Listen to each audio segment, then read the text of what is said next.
তেঁতুল দিয়ে কাশির মাংস। তো এখানে কাশির মাংসগুলো আমি পিস পিস করে নিয়েছি আর ভালোভাবে ধুইয়ে কেটে রেখেছি। আর এখন আমি দিয়ে দিলাম মানে 1.5 চামচের মতো হবে লবণ, কারণ পরিমাণ অনুযায়ী দিতে হবে।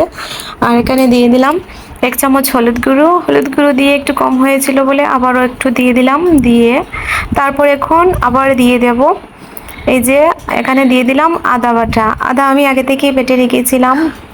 এরপর দিয়ে দিয়েছি রসুন বাটা, তারপর দিয়ে দিয়েছি পেঁয়াজ বাটা।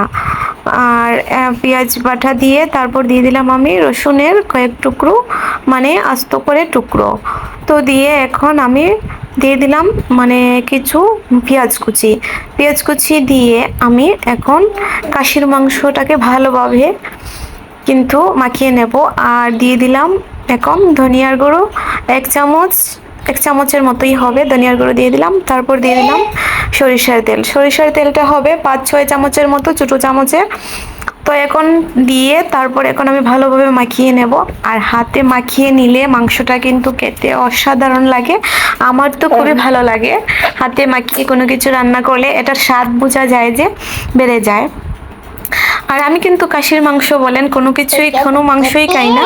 তো মন্দিরা মিথিলা পছন্দ করে প্রচুর, আর ওর বাবুও পছন্দ করেন। তো তাই তাদের পছন্দের রান্না তো করতেই হবে, নিজে খাও না খাও এটা তো কোনো সমস্যা নেই। তো মাখানো হয়ে গিয়েছে, এখন আমি কড়াই বসিয়ে নিয়েছি।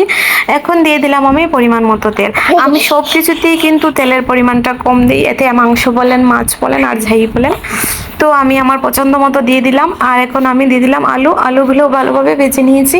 কিন্তু আলু কিন্তু ভালো করে মানে আরেকটু ভাজা করে নেওয়া যাবে, কিন্তু আমি অল্প পরিমাণে ভেজে নিলাম, নিয়ে নামিয়ে নিয়েছি। এখন আমি দিয়ে দিলাম দারচিনি আর এলাচ। আর এখানে দেখুন আলু ভাজার টুকরোগুলো মাংসের সাথে দিয়ে দিলাম। দারচিনি এলাচ দিয়ে এখন দিয়ে দিলাম 2-3টের মতো তেজপাতা দিয়ে তারপর দিয়ে দিলাম পেঁয়াজ কুচি দিয়ে একটু নাড়াচাড়া করে নিলাম ভালোভাবে। তো তারপর দিয়ে দিলাম আমি কাশির মাংসগুলো যে মাখিয়ে রেখেছিলাম, এখানে আমি অ্যাড করে দিয়েছি আলু সহকারে সব কিছু। তো এখন মাংসগুলো আমি দিয়ে দিয়েছি সবগুলো মাংস। তো এভাবে রান্নাটা করলে খুব ভালো লাগে। আর একটু ঢাকনা দিয়ে দিলাম, ঢাকনা দিয়ে তারপর ঢাকনা তুলে দেখলাম যে কতটুকু হয়েছে। আর এই যে দেখুন কতটুকু জল বের হয়ে আসছে, এখানে কিন্তু কোনো রকম জল আমি দেইনি। আবারও কিন্তু ঢাকনা দিয়ে দিয়েছি, আবার ঢাকনা খুলে দেখলাম। তো এই যে দেখুন পারফেক্ট লুক। এখন একটু ভালোভাবে নাড়াচাড়া করে দেব, যেন নিচের দিকে মাংসটা না লেগে যায়। নিচের দিকে লেগে গেলে কিন্তু পুরো পুড়ে যাবে, আর খেতে ভালো লাগবে না। আর পুরার গন্ধ হলে কিন্তু মাংসের স্বাদটা আসে না। আর এখানে দিয়ে দিলাম আমি পরিমাণ মতো গরম জল। তো আমার কষানো হয়ে যাওয়ার পরে কিন্তু আমি গরম জল দিয়ে দিয়েছি, দিয়ে আবারও একটু নাড়াচাড়া করে নিলাম। কাশির মাংসটা এভাবে রান্না করলে কিন্তু অসাধারণ খেতে লাগে, কি বলবো আমি। তবে আমি খাই না, কিন্তু ওরা খেয়ে বলে যে খুব ভালো হয়েছে, তাই আমার ভালো লাগে। আর ঝোলটা দেওয়ার পর আমি আবারও কিন্তু ঢাকনা দিয়ে দিয়েছি।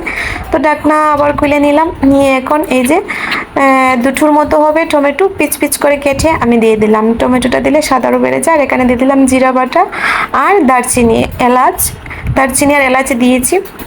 এগুলো আমি আগে থেকে বেটে রেখেছিলাম। এই যে দেখুন এখন দিয়ে দিলাম আসল স্বাদের যে রেসিপি, এই যে দেখুন তেঁতুল দিয়ে দিয়েছি। তেঁতুলটা দিয়ে এখন আবার একটু নাড়াচাড়া করে নেব ভালোভাবে। তো তেঁতুলটা দিয়ে রান্না করলে কিন্তু এই রান্নাটা অন্যরকম লাগবে। আর এখন দিয়ে দিলাম রাঁধুনি রেডিমিক্স গরম মশলা, মানে সবগুলো মানে মাংসের মশলা, এটা সব কিছু মেশানো আছে এই মশলার মধ্যে। তো এটা আমি পরিশেষে দিয়ে দিলাম। আর এই যে দেখুন পারফেক্ট লুক, আমার কিন্তু কাশির মাংসটা রান্না হয়ে গিয়েছে তেঁতুল দিয়ে আজকে কাশির মাংসটা রান্না করেছি, অসাধারণ খেতে লাগে। আর আমার রান্না হয়ে গেছে। আর অন্য চুলাতে আমি মাছ রান্না করেছিলাম, পটল আলু দিয়ে ঝোল। তো আজকে রান্না বান্নার খাওয়া দাওয়া এগুলো দিয়ে হবে।